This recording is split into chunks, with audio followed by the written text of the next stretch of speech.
Aron mas maminusan ang mga tao sa gawas, si Talisay City Mayor Samsam Gulyas may pagawas ug mga kamanduan. Samtang mga trabahante nga Talisay nun, gitabangan sa kagamhanan nga makakuha sa benepisyo nga gikan sa Department of Labor and Employment. Si Femari Dumabok sa report.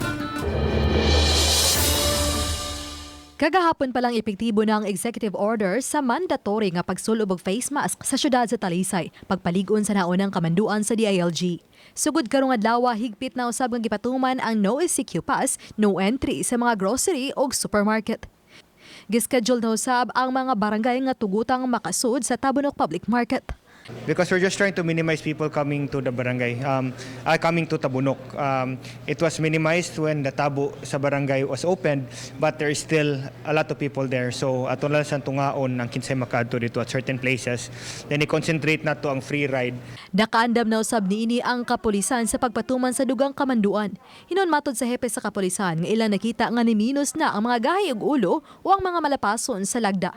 Gikan sa sauna nga kapin sa 50 kada adlaw, ngadto na lang sa kapin 20. According sa atong record, nikunhod ang atong there is a consistent decline in the number of violators. So that indicates that our people here in Talisay realize the need for them to cooperate.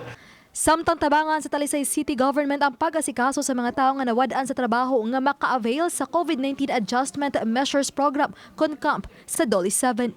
Gahapon nakigtagbo ang mayor sa kadagkuan sa Dole aron makaabag sa mga trabahante nga nawad-an og trabaho sukad gipatuman ang enhanced community quarantine.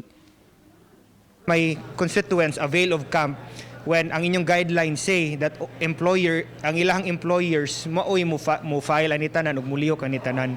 So they gave a suggestion, and kung I'm willing to do that, we will get the data, we will give it to you, kamo nay validate ug kamo nay panawag sa amo ang mga constituente. Gikinahanglan lang ang pag-fill up nining form o gipadala sa email ad nga lgu.talisaycitycebu@gmail.com. Ug mahimong makontak sa camp hotline nga 032-268-2091 ug 032-491-3493. Uban ni Cleofer Lumayag, ako si Femari Dumabok, Balitang Bisdak.